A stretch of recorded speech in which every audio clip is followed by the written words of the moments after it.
అభివృద్ధిని అటకెక్కించి గతంలో కేసీఆర్ గారి నాయకత్వంలో జరిగిన పనులే తప్ప కొత్తగా ఏ పని చేయకుండా ఇవాళ ఎన్నికలు వచ్చిన తరుణంలో ప్రతి గల్లీలో కంకర కుప్పలు, ఉసుక కుప్పలు, కొత్తగా బండ్లు తిరుగుడు, శిలాఫలకాలు, దీంతోనేదో హడావిడి చేసి 11వ తారీఖు నాడు 4 ఓట్లు సంపాదించాలనే ప్లాను కాంగ్రెస్ పార్టీ వాళ్ళు చేస్తున్నారు.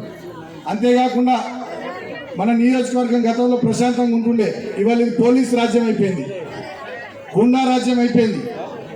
నిన్నాక మొన్న మా చెన్నూరు మున్సిపాలిటీలో ముత్యాల రవిగౌడ్ అని 16వ వార్డు నుంచి కౌన్సిలర్గా పోటీ చేస్తున్నాడు. రవిగౌడ్ ఎక్కడున్న రవి, ఆయన ఇంటికి ఎస్ఐ ఆధ్వర్యంలో పోలీసులు పోయి గంటపాటు రైడ్ చేసి ఆయనను సతాయించింది. దాదాపు 15 మంది మా అభ్యర్థుల్ని చెన్నూరు మున్సిపాలిటీలో అని చెప్పి ఏదో రైటరు సంతకాలు పెట్టి అవకాశం ఇచ్చింది. అంతేందుకు ఇవాళ హరీష్ అన్న మీటింగ్ ఉందని చెప్పి మనం పర్మిషన్ తీసుకున్నాం, మైక్ పర్మిషన్ తీసుకున్నాం, కార్నర్ మీటింగ్ పర్మిషన్ తీసుకున్నాం, బస్ పర్మిషన్ తీసుకున్నాం. అయినప్పటికీ కూడా ఇవాళ ఇక్కడ స్టే చేసుకుంటుంటే ఎంఆర్ఓ పోలీసులు వచ్చి మీకు పర్మిషన్ లేదు, అది లేదు, ఇది లేదు అని చెప్పి హడావిడి చేస్తే నేను ఎక్కడో చెన్నూరులోని ఉరికి రావాల్సినటువంటి పరిస్థితి వచ్చింది. అంటే ఒక రకమైనటువంటి పోలీసు రాజ్యంగా ఈ ప్రాంతాన్ని వల్ల కాంగ్రెస్ ప్రభుత్వం మంత్రి గారు మార్చేసింది. ఇంకా దుర్మార్గం ఏంటంటే మొన్న 3వ తారీఖు నాడు 16వ వార్డు నుండి మన బీఆర్ఎస్ పార్టీ అభ్యర్థిగా పోటీ చేస్తున్నటువంటి సోదరుడు, ఒక దళిత బిడ్డ నానిగారు, కృపానందం ఆయన పేరు, అలియాస్ గ్యాస్ నాని, 7 నాన్న ఇక్కడనే ఉన్నాడు. నానన్నను 4 కార్లు వేసుకుని వచ్చి కాంగ్రెస్ వాళ్ళు ఈయనను గల్లాబట్టి, ఇంట్లో 2 బిడ్డలు ఉండగా బెదిరించి గల్లాబట్టి గుంజుకొని కార్లు వేసుకొని పోయి మున్సిపల్ ఆఫీస్లో విత్డ్రా చేయించే ప్రయత్నం చేసింది. బెదిరించి లేకపోతే చంపేస్తామని చెప్పి మన రామడు లక్ష్మణ్ అన్న, సిపిఐ జిల్లా కార్యదర్శి మన రాజా రమేష్ అన్న, మనోళ్ళు కొంతమంది నాయకులు అడ్డం పడి ఏం జరగకుండా అటువంటిది ఏం కాకుండా చూసారంటే ఒక రకమైనటువంటి గూండా రాజ్యం. అంబులెన్స్ కొంచెం దారి ఇవ్వండి, ఆ అంబులెన్స్ కావాలని కాంగ్రెస్ వాళ్ళు పంపించారు. నాకు తెలిసి ఇటువంటి అన్ని జరుగుతాయి, మస్తు చూసిన విషయానికి.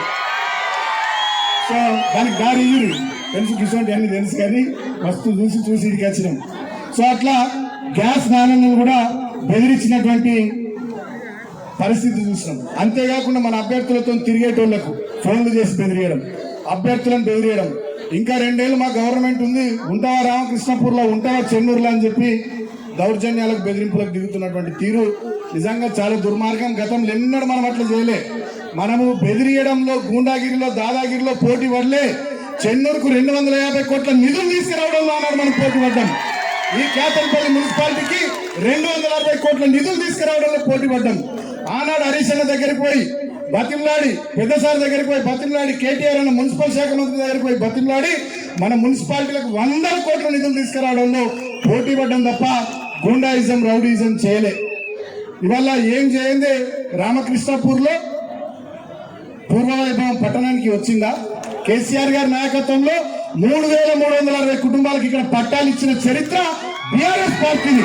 2 నెలలు ఒక్క పట్టాలు కాంగ్రెస్ పార్టీ ఇచ్చిందా? ఒకసారి ఆలోచన చేయమని కోరుతా ఉన్నా.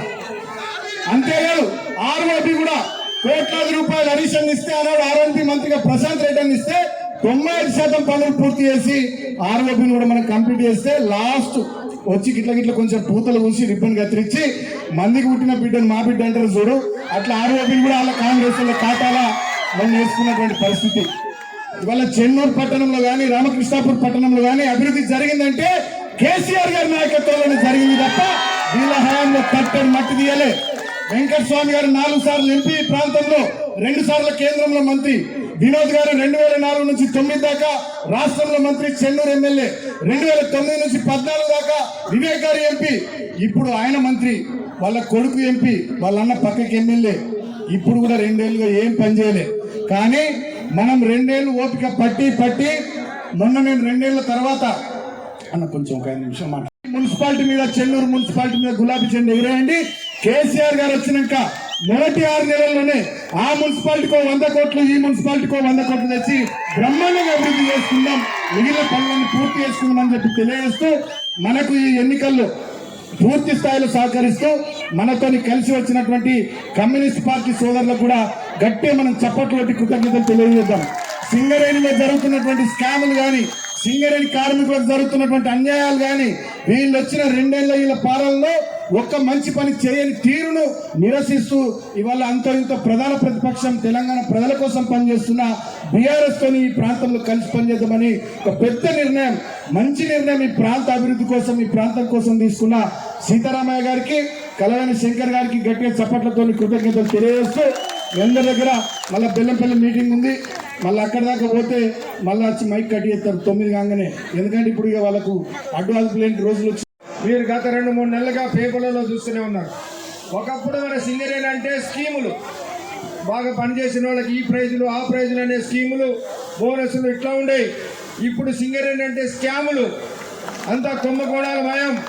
ఇవాళ ఏదైతే ఓబీ కాంట్రాక్టర్ల దగ్గర నుంచి మొదలు పెడితే అన్ని టెండర్లలో కూడా కోట్లాది రూపాయల కుంభకోణం చేస్తూ ఉన్నారు.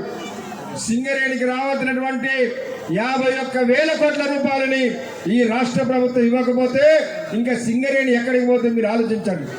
ఇదే ప్రభుత్వం ఇదే విధానాలు కొనసాగితే ఇంకొక 10 సంవత్సరాలలో సింగరేణి అనేది మనకు కనపడదు. కాబట్టి ఎటువంటి పరిస్థితుల్లో ఈ కాంగ్రెస్ కి బుద్ధి రావాలి. ఈ మున్సిపల్ ఎన్నికల ద్వారానైనా సింగరేణి కార్మిక వర్గంలో మీ మీద ఎంత వ్యతిరేకత ఉన్నదనేది తెలియాలనే ఉద్దేశంతో ముఖ్యంగా మన బీఆర్ఎస్ పార్టీ బాల్క సుమనన్న గారి నాయకత్వంలో మనందరం కూడా కలిసి ఈ యొక్క మున్సిపాలిటీని గెలుచుకోవాలనే ఉద్దేశంతో కమ్యూనిస్ట్ పార్టీ ఈరోజు ఇక్కడ మనం పోటీ చేయడం జరుగుతూ ఉంది. అంతేకాదు మీకు తెలుసు, ఇదే కేతనపల్లి పంచాయతీ మున్సిపాలిటీ అయింది. కాకపోతే ఒక పక్కన తిమ్మాపూర్ అనే ఒక 800 ఓట్లు మనకు గెలిచినాయి. కానీ ఇది గ్రామ పంచాయతీగా ఉన్నప్పుడు 3 సార్లు మన సిపిఐ పార్టీ ఇక్కడ సర్పంచ్గా పోటీ చేశాము. అట్లనే 3 సార్లు ఇక్కడ మండల ప్రెసిడెంట్గా ఇంకా అనేక పోస్టులు మనం చేశాం. మరి మొన్న కాంగ్రెస్ పార్టీకి రాష్ట్ర ఎన్నికల్లో పొత్తులో భాగంగా సపోర్ట్ చేయాలన్నప్పుడు మేము చేశాం. ఎమ్మెల్యేకి చేశాం, ఎంపీకి చేశాం, వాళ్ళు గెలిచారు. ఇవాళ మేము మరి అదే పొత్తు ధర్మాన్ని పాటించాలి కదా అంటే వాళ్ళ లీడర్ అండి ఏమంటారంటే సిపిఐకి ఇక్కడ ఏం బలం ఉన్నదండి, సిపిఐకి ఇస్తే ఓడిపోతారు, ఇది మళ్ళీ మాకు మున్సిపాలిటీ రాదు అంటున్నారు. అంటే నిన్న మీరు ఎమ్మెల్యే ఎంపీ పోటీ చేసినప్పుడు మా ఓట్లు కావాలి, మాకు బలం ఉంటుంది. ఇవాళ మరి మున్సిపాలిటీలో వచ్చే వరకు మా అభ్యర్థులకి మా పట్టణ కార్యదర్శి కూడా సీట్ ఇవ్వడానికి వాళ్ళు ముందుకు రాలేదు. మరి అలాంటి సమయంలోనే ఇవాళ కమ్యూనిస్ట్ పార్టీ అంటే ఏంటిదో ఇవాళ టీఆర్ఎస్ అదేవిధంగా మన సిపిఐ కలిసిన తర్వాత ఇవాళ ఎక్కడైనా టాక్ మీరు చూడండి, ఏ బస్తీలో చూసినా ఇంకా మీరిద్దరు గెలిచిన తర్వాత ఇక్కడ ఎదురే ఉంటుంది, మిగిలినటువంటి వాళ్ళకి డిపాజిట్ కూడా రాదు అని చెప్పేసి చెప్తూనే ఉన్నారు. మీరందరూ బస్తీలలో చూస్తున్నారు, ఇన్ని వేల మంది మన ఒక్క పట్టణం నుంచి బయలుదేరి మీరు వచ్చారంటే మీరందరూ ఓట్లేస్తే చాలు. కొన్ని మరి మనకి ఎన్ని సీట్లు, మొత్తం 22 సీట్లకి 22 సీట్లలో కూడా మనం గెలుపొందుతాం. 7 సీట్లలో కమ్యూనిస్ట్ పార్టీ పోటీ చేస్తూ ఉంది, 15 సీట్లలో బీఆర్ఎస్ పార్టీ పోటీ చేస్తూ ఉంది. ఈ 22 కూడా గెలిస్తేనే మన అభ్యర్థి మనకి అక్కడ మున్సిపల్ చైర్మన్గా వస్తారు. కాబట్టి దయచేసి మనం అందరం ఎవరు ఏ వార్డులో ఉన్నా, మరి ఏ వార్డులో అయితే కారు గుర్తుంటుందో అందులో కారు గుర్తుకి, ఏ వార్డులో అయితే కంకి గొడవలు గుర్తుంటుందో దానిలో కంకి గొడవలు గుర్తుకి ఓటించి అత్యధిక మెజార్టీతోటి గెలిపించుకొని మన హరీష్ రావు గారు వచ్చారు, ఇక మనకి ఓటమి ఉండదనేది అర్థమైపోతూనే ఉండదు. మనకి వృద్ధి రేటులో నంబర్ 1, తలసరి ఆదాయంలో నంబర్ 1. ఇవాళ మిషన్ భగీరథ పెట్టి ఇంటింటికి మంచినీళ్ళు ఇవ్వడంలో దేశానికి మార్గదర్శకం. చెరువులు బాగా చేసే మిషన్ కాకతీయ దేశానికి మార్గదర్శకం. ఇట్లా ఎన్నో మంచి పనులు చేసింది కేసీఆర్ గారు. అసలు మంచిర్యాల జిల్లా ఎన్నేళ్ల కల కేసీఆర్ కదా మంచిర్యాల జిల్లా చేసిండు, ఆసిఫాబాద్ జిల్లా చేసిండు, మంచిర్యాల జిల్లా చేసిండు కేసీఆర్. ఆదిలాబాద్ దాకా పోయే బాధలు మీకు తప్పలేదా? కలెక్టర్ని కలవాలి, ఎస్పీని కలవాలంటే ఆదిలాబాద్ దాకా పోయే బాధలు మనకు ఉండేదా? ఇవాళ పోకుండా చేసింది కదా కేసీఆర్. జిల్లాలు చేసిండు, చెన్నూరు రెవెన్యూ డివిజన్ చేసిండు, ఇలా మంచి కార్యక్రమాలు జరిగినాయి. సరే ఇవాళ ప్రజలు ఒక తాప అవకాశం ఇచ్చి చూద్దామని మీరు ఇచ్చారు, ఆ అవకాశాన్ని వాళ్ళు దుర్వినియోగం చేస్తున్నారు. ప్రజల కోసం కాకుండా తమ ఆస్తులు పెంచుకోవడానికి, తమ అనుయాయులు పెంచుకోవడానికి ఇవాళ వాళ్ళు దాన్ని వాడుకుంటున్నారు. దయచేసి ఈ కేతన్పల్లి మళ్ళీ ఎప్పుడు 11వ తారీఖు ఎన్నికల్లో మీరందరూ కారు గుర్తుకు కంకి కొడవలు గుర్తుకు ఓటేయండి. సుమన్ మంచిగా పనిచేసింది. నాకు గుర్తున్న కాడికి పోయిన టర్ములో ఒక కేతన్పల్లి మున్సిపాలిటీకి 200 కోట్ల రూపాయల పనులు ఇక్కడ మంజూరు చేశారు. అసలు ఆ ఫ్లైఓవర్ నేనే వచ్చిన ఆ రోజు. ఎంత బ్రహ్మాండమైన ఫ్లైఓవర్ ను మంజూరు చేసి కట్టించిందే బీఆర్ఎస్ గవర్నమెంట్. అసలు ఈ 2 ఏళ్లలో ₹1 పనైందా? నిన్న ఓట్లు వచ్చినాయని ఉరికి వంగి వంగి దండాలు పెడుతుండ్రు, కొబ్బరికాయలు కొడుతుండ్రు, కంకర కుప్పలు పోతుండ్రు. 2.5 ఏళ్ల నుంచి ఎవరాపిండ్రు? 2.5 ఏళ్ల నుంచి ఒక్క జానెడు మోరి కట్టిండ్రా, 3 అడుగు సీసీ రోడ్ వేసిండ్రా? ఏం పనులు అయినాయి? దయచేసి ఆటో డ్రైవర్లు పెడుతుండ్రా? ఆటో డ్రైవర్లు ఏడుస్తుండ్రు, నిరుద్యోగ యువకులు బాధపడుతున్నారు, అక్కా చెల్లెళ్ళు బంగారం ధర పెరిగిందని బాధపడుతున్నారు, సింగరేణి కార్మికులు మా సింగరేణి ఆగమైందని బాధపడుతున్నారు, మందు బస్తాలు దొరకక రైతులు బాధపడుతున్నారు. బాధపడండి ఎవరైనా ఉన్నారా రేవంత్ పాలనలో? మందు బస్తాలు దొరుకుతున్నాయి, ఎరువులు నా ఎరువు బస్తాలు దొరికాయి, రైతు బంధు పడదు, ఆటో డ్రైవర్లకు ఉంది, ఆర్టీసీ బస్సు డ్రైవర్ కండక్టర్ అన్నలు కూడా బాధపడుతున్నారు. రిటైర్ అయిన ఉద్యోగులు ఇవాళ ఏడాదిని అర్థమైన రూపాయి వస్తలేదని వాళ్ళు బాధపడుతున్నారు. ప్రభుత్వ ఉద్యోగులు మా పిఆర్సీ రాలే, మా డిఏలు రాలేదని ఇవాళ వాళ్ళు బాధపడుతున్నారు. కేసీఆర్ అందరినీ ఒక కుటుంబంలాగా, కన్న బిడ్డల్లాగా అందరినీ ఆలోచించండి. కానీ కాంగ్రెస్ కి ఆ సోయి లేదు. ఏమనంటే పోలీసు వాళ్ళని అడ్డం పెట్టుకొని కేసులు పెట్టి బూతులు మాట్లాడి బెదిరించి బతుకుతాం అనుకుంటున్నారు. భయపడతారా? ఒకప్పుడు ఇది సీకాసా గడ్డ, ఈ గడ్డ సీకాసా గడ్డ. భయపడే గడ్డనా ఇది? మామూలు గడ్డనా ఇది? పోరాటాల గడ్డ ఇది. ఎవడన్నా భయపట్టిస్తే వాళ్ళకే సుక్కలు చూపించిన గడ్డ ఇది.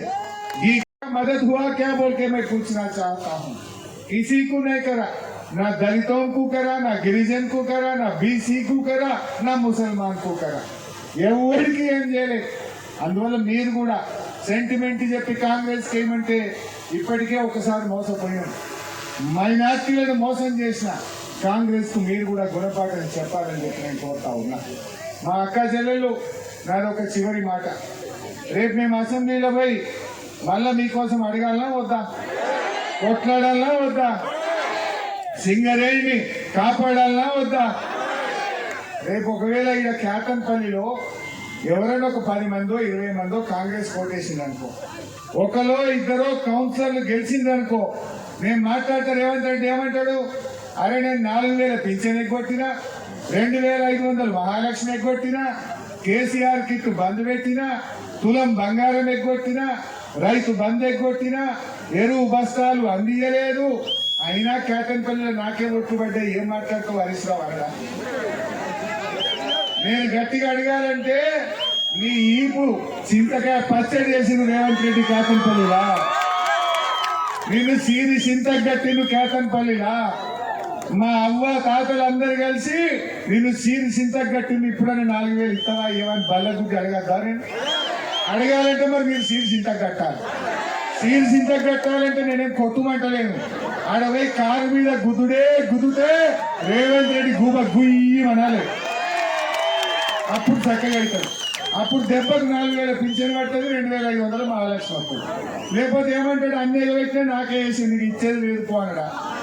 ఏమన్నా అంటే బస్సు ఫ్రీ బస్సు తప్ప అంత చూస్తే ఆ బస్సు ఏమున్నది? భార్యలకు ఫ్రీ టికెట్, భర్తలకు డబుల్ టికెట్. ఆడికి భార్యకు ఫ్రీ అన్నాడు, భర్తకు ₹10 బదులు ₹20 టికెట్ కొట్టింది. ఇక అదే ఫ్రీయో నాకైతే అర్థం కాదు. అంటే రకాల మగవాళ్ళకి టికెట్ పెంచిందా లేదా? మరి ఇదేం బస్సు ఫ్రీ అమ్మా?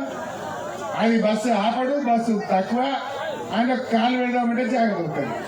ఏమనంటే బస్సు ఫ్రీ, మహాలక్ష్మి ఎగ్గొట్టాడు, పింఛన్ ఎగ్గొట్టాడు, కేసీఆర్ కిట్ ఇయ్యాడు, దావకానికి పోతే మందులు ఉండే, సింగరేణి నాగం పెడతాడు, రైతు బంధు ఎగబెడతాడు, పంటలకు బోనస్ రాదు. ఇన్ని తెలిసి కూడా ఇంకా ఓటేద్దామా? ఎందుకంటే మనం కూడా ఎవడైతే మనం మోసం చేసిండో వారికి కూడా తగిన గుణపాఠం ఓటుతోనే చెప్పాలి. భయపడకండి. తమ్ముడు సుమన్ ఉంటాడు, మేమందరం ఉంటాం. మా సోపతికి ఇప్పుడు మా సిపిఐ కూడా వచ్చింది, కలిసి పనిచేద్దాం. గట్టిగా కొట్లాడదాం. సింగరేణిని కాపాడుకుందాం, మన హక్కులు కాపాడుకుందాం. జై తెలంగాణ. కారు గుర్తుకే.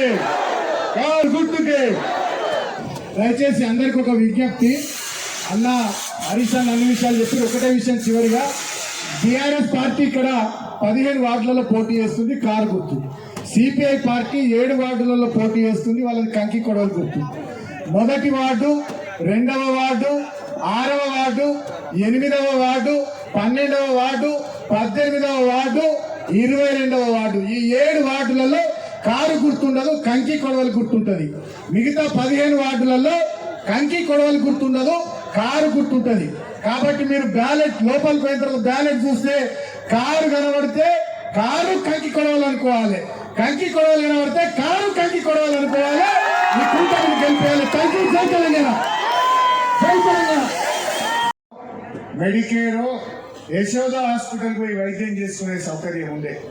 కాంగ్రెస్ వచ్చినాక ఇప్పుడు వాటికి మొత్తం రద్దు చేసింది. ఓన్లీ నిమ్స్కే పోవాలన్నట్టుగా, నిమ్స్కు తప్ప కార్పొరేట్ ఆసుపత్రుల్లో కార్మికులకు అవకాశం లేకుండా చేసింది. ఈ రకంగా కుట్రలు జరుగుతా ఉన్నాయి. అసలు 2 ఏళ్లలో సింగరేణికి సిఎండి పెట్టిన వీళ్ళు ఇన్ఛార్జ్ల పాలన పెట్టి, ఇన్ఛార్జీలు ఉంటే వాడు సిట్ అంటే సిట్, స్టాండ్ అంటే స్టాండ్, పెట్టుమన్న కాడ సంతకం పెట్టాడు, దోచుకున్నంత దోచుకోవచ్చు అని ఇలా ఇన్ఛార్జ్ సిఎండి లేకుండా సింగరేణిని ఆగం పట్టించే పరిస్థితి వచ్చింది. అందువల్ల కార్మిక సోదరులారా, అధికారం మాకు ముఖ్యం కాదు. సింగరేణి స్కామ్ బయట పెడితే, రేవంత్ రెడ్డి బాంబర్ని భాగవతం బయట పెడితే, తెల్లారి నాకు ప్రేమలేఖ పంపిడు రేవంత్ రెడ్డి, రా పోలీస్ స్టేషన్ కు రా, నీ మీద కేసు పెడతాం రాను, దొంగ కేసు పెట్టిండు. భయపడతామా? బాధాప్తమైన చెప్పురా ఏంటంటే నోరు లేదా, పెట్టు బయట పెట్టి వీడియో అంటే పెట్టరు. అన్ని భయపెడదామనే ప్రయత్నం చేస్తున్నారు. అంటే ప్రశ్నించే గొంతులను అణిచివేసే ప్రయత్నం చేస్తున్నారు. ఆయన తప్పులు, ఆయన భాగవతాలు బయట పెడితే కేసులు పెట్టే ప్రయత్నం చేస్తున్నారు. కేసీఆర్ తెలంగాణ లేకపోతే నీ ముఖానికి ముఖ్యమంత్రి అవుతావాను? గదే ఆంధ్ర నాయకులు ఎంబడుందు కదా నువ్వు. ఇవాళ తెలంగాణ తెచ్చిన కేసీఆర్ ని పట్టుకొని ఏం భాష మాట్లాడుతుంది చెల్లె? అది ఒక కేసీఆర్ తో అటువంటి భాష మాట్లాడవచ్చునా? మీరు దాన్ని ఒప్పుకుంటారా? ఆ భాషను అది ఆమోదయోగ్యమా? ఒక ముఖ్యమంత్రి మాట్లాడే భాషనా అది? ఎంత దారుణంగా మాట్లాడతాడు. అరే మా అవ్వాతాతలకు 4,000 పింఛన్ ఇస్తాను, ఇంకెప్పుడు ఇస్తావు రేవంత్ రెడ్డి అని అడిగితే నీ లాభంలో జరగొట్ట. ఇదా ముఖ్యమంత్రి మాట్లాడేది? మన కేసీఆర్ 200 ఉన్న పెన్షన్ 2,000 చేస్తా అంటే గెలిచిన నెల లోపల 2,000 ఇచ్చిందా లేదా? మరి రేవంత్ రెడ్డి ఇప్పుడు 2.5 ఏళ్ళ వచ్చినాయా 4,000? ఇప్పుడు 26 నెలలు. 26 నెలలు అంటే ప్రతి అవ్వకు తాతకు కాంగ్రెస్ వాడు 52,000 రూపాయలు బాకీ పడ్డాడు కదా. 52,000 బాకీ పడ్డట్టు. ఎవడన్నా కాంగ్రెస్ నుంచి ఓటేమని మీ దగ్గరికి వచ్చి 2,000 ఇచ్చిందనుకో, 2,000 తీసుకో, ఇంకా 50 దేపోను, ఇంకా 50 దేపోరా భయ్. నువ్వు 4,000 ఇవ్వాలి కదా, మరి పెన్షన్ ఇచ్చిందా? గట్టిగా అడుగుంది కాంగ్రెస్ వాళ్ళు. అట్లనే మా అక్క చెల్లెలకు నెలకు 2,500 ఇస్తా అన్నాడు.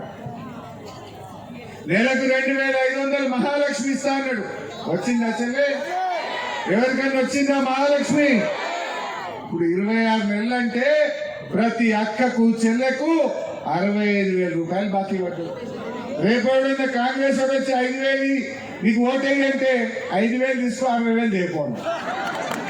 మరి ఎందుకు ఈ 5,000తో బతావా మనం? మీరు యాద్ చేసుకోండి. కేసీఆర్ మాట అంటే మాట మీద ఉన్నట్టు. కేసీఆర్ గారు ఆడపిల్ల పెళ్లికి 1,00,000 రూపాయలు కళ్యాణ లక్ష్మి ఇస్తా అంటే ఇచ్చిందా లేదా? వచ్చినాయా లేవా? రేవంత్ రెడ్డి ఏమన్నాడు? 1,00,000 కాదు, తులం బంగారం కలుపుతా, నేను తులం ఇస్తా అన్నాడు. వచ్చిందా తులం? వచ్చిందా? తులము రాలే కానీ బంగారం అయితే కొండెక్కింది. ఎక్కిందా లేదా? రేవంత్ రెడ్డి వచ్చినాక ఒక్కటైతే అయింది. భూముల ధరలు పాతాళానికి, బంగారం ధరలు ఆకాశానికి. కాలే కేసీఆర్ ఉన్నప్పుడు ఇదే చేతనపల్లిలో ఈ అవుట్స్కట్స్ లా ఎకరం ధర ఎంత ఉండే, రేవంత్ రెడ్డి వచ్చినాక ఎకరం ధర ఎంత అయింది? తగ్గిందా లేదా? భూముల ధరలు ఆగమైనాయి, బంగారం ధర మాత్రం ఆకాశం కంటే. ఇగో ఇది జరిగింది, ఇంతకు మించి జరిగింది ఏం లేదు. 6 గ్యారంటీలు అన్నారు అయినాయా? మేము విజిట్ సర్టిఫికేట్ వచ్చిన తర్వాత మొదటి టెండర్ ఎవరికి దక్కిందో తెలుసా? రేవంత్ రెడ్డి బామ్మర్ది సృజన్ రెడ్డికే మొదటి టెండర్ దక్కింది. 600 కోట్ల టెండర్ దక్కింది. ఈ రకంగా 6,000 కోట్ల రూపాయల టెండర్లు దక్కించుకున్నారు. పోయే సొమ్ము ఎవరిది? మా కార్మికులది. మా కార్మికుల చెమట, మా కార్మికుల రక్త మాంసాలని ఇలా రేవంత్ రెడ్డి పీల్చుక తింటున్నారు. ఇంకా ఘోరం ఏంటంటే బీఆర్ఎస్ టైంలో కొన్ని ఓబీ వర్క్స్ కు టెండర్ అయినాయి, అది -15 ఉన్నది, అది క్యాన్సిల్ చేసుకుంటున్నారు. మళ్ళీ ఇప్పుడు సైట్ విజిట్ సర్టిఫికేట్ తోని అదే గనిని అదే కాంట్రాక్టర్ కు +10% ఇచ్చింది. ఈ విషయం నేను మాట్లాడితే నోరు మెదుపుతలేదు, అంటుంది. తప్పు చేయనోడైతే సమాధానం చెప్పాలి కదా, తప్పు చేయనోడైతే సిట్టింగ్ జడ్జితో ఎంక్వైరీకి రావాలి కదా, తప్పు చేయనోడైతే సిబిఐ ఎంక్వైరీకి రావాలి కదా. ఎందుకు వస్తలేదు? ఒక్కటి కాదు, 6,000 కోట్ల టెండర్ల స్కామ్ అయింది. ఈ పక్కనే శ్రీరాంపూర్ ఓబీ టెండర్ ఓపెన్ అయింది, కానీ ఫైనాన్షియల్ బిడ్ ఓపెన్ అయితే లేదు. టెక్నికల్ బిడ్ ఓపెన్ చేసిండ్రు, 7 సార్లు ఫైనాన్షియల్ బిడ్ కు డేట్ ఇచ్చుడు, వాయిదా వేసుడు, డేట్ ఇచ్చుడు, వాయిదా వేసుడు, లెక్కలు కుదురుతలేదు. 7 సార్లు వాయిదా పట్టదా ఇక్కడ టెండర్? అంటే ఈ రకంగా అవినీతికి పాల్పడుతుంది. ఒక్కటి కాదు, అన్ని అవకతవకలే. డీజిల్ స్కామ్ చేస్తున్నారు, జిలటిన్ స్టిక్స్ ను 30% ధర పెంచి దాంట్లో స్కామ్ చేస్తున్నారు. ఇవాళ 9 బ్లాక్ స్కామ్ బయటపడ్డది. ఈ రకంగా అసలు సింగరేణిని ఖతం చేస్తున్నారు. బంగారు బాతులు కోసుక తినే ప్రయత్నం చేస్తున్నారు. రేపు మా సీతారామయ్య గారు చెప్పినట్టు ఇట్లనే పోతే 5-10 ఏళ్లలో సింగరేణి ప్రైవేట్ పరమైతుంది, మా కార్మికుల జీవితాలు ఆగమైతాయి. ఆనాడు కేసీఆర్ గారు మీకు డిపెండెంట్ ఉద్యోగాలు కావాలని మీరందరూ కోరితే వీళ్ళెంతో పోరాటం చేశారు. అప్పుడు తెలుగుదేశం పార్టీ చంద్రబాబు నాయుడు డిపెండెంట్ ఉద్యోగాలు రద్దు చేసిండు. మధ్యలో వచ్చిన కాంగ్రెస్ పట్టించుకోలే, కానీ కేసీఆర్ గారు మాట ఇచ్చి డిపెండెంట్ ఉద్యోగాలు పునరుద్ధరించింది. నెల మెడికల్ బోర్డు మీటింగ్ పెట్టిండ్రు. 16,500 మందికి డిపెండెంట్ ఉద్యోగాలు ఇచ్చింది బీఆర్ఎస్ గవర్నమెంట్. కాంగ్రెస్ వచ్చింది, మళ్ళా నెల మెడికల్ బోర్డు లేదు, అంతగొట్ట 2 బోర్డులు పెట్టిండ్రు. 100 మంది పోతే 70 మందిని అన్ఫిట్ చేసిండ్రు. నేను మొన్న అందరు దొరుకుని సింగరేణి సిఎండి ఆఫీస్ పోయినా, పాపం నడువస్తలేదు.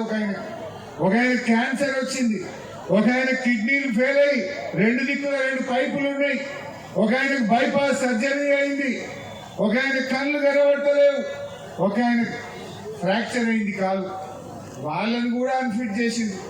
నడవనే వస్తలేదు, గుండెకు బైపాస్ సర్జరీ అయింది, బొగ్గుబాయిలో ఏం పని చేస్తారు?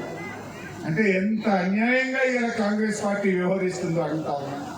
ఈడున్న వివేక్ గారు, ఆయనే కార్మిక మంత్రి. కార్మికులకు అన్యాయం అయితే నోరు విప్పని మీ ఎమ్మెల్యే వివేక్ గారు మాట్లాడొద్దాను. కార్మికులకు ఎందుకు మెడికల్ బోర్డు పెట్టలేరు, కార్మికులకు ఎందుకు డిపెండెంట్ ఉద్యోగాలు ఇయ్యారో అడగద్దా? ఇవాళ కార్మికులకు అన్యాయం జరిగే విధంగా ఈ ఓబీ టెండర్ల స్కామ్ జరిగితే, డీజిల్ స్కామ్ జరిగితే, సోలార్ పవర్ స్కామ్ జరిగితే ఎందుకు వివేక్ గారు నోరు విప్పారు? మీకు వాటా ఉందా? మీరెందుకు మాట్లాడతలేరు? మీ నాన్నగారు కార్మిక మంత్రి, నువ్వు ఇలా కార్మికులకు మీ రేవంత్ రెడ్డి అన్యాయం చేస్తుంటే ఎందుకు మాట్లాడవు అని నేను అడుగుతా ఉన్నా. ఈ రకంగా ఇవాళ కాంగ్రెస్ పార్టీ సింగరేణిని ఆగం చేస్తా ఉంది. అందుకే ఇవాళ సిపిఐ నాయకులు, మా ఏఐటీసీ నాయకులు బాగా ఆలోచించి ఈ సింగరేణిని కాపాడాలని, సింగరేణి అవినీతిని బయటకు తెచ్చి బీఆర్ఎస్ పోరాటం చేస్తే మేము కూడా గలం గలుపుతాం, సింగరేణిని కాపాడుకుంటామని బయలుదేరారు. వారికి నేను హృదయపూర్వకంగా ధన్యవాదాలు తెలియజేస్తా ఉన్నా. మీకు తెలుసు, ఒక డిపెండెంట్ ఉద్యోగాలే కాదు, కొన్ని వేల మందికి పట్టాలు ఇచ్చింది బీఆర్ఎస్ ప్రభుత్వం. ఈడ కూడా 3,360 మందికి పట్టాలు రాలేదా? ఒక్కొక్కటి అప్పటికి 2 లక్షలు 3 లక్షలు ఉండే భూమి 30 లక్షలు 40 లక్షల విలువ అయిందా లేదా మీకు? అది చేసింది కేసీఆరా కాదా? మీరే ఆలోచించి. బోనస్ 6,300 కోట్ల ప్రాఫిట్ వస్తే 3,000 కోట్లకే బోనస్ ఇస్తా అంటాడు. బోనస్ లో మోసం, పట్టాలు ఇయ్యరు, టెండర్లలో మోసం, చివరికి మెడికల్ ఇన్వాలిడేషన్ కూడా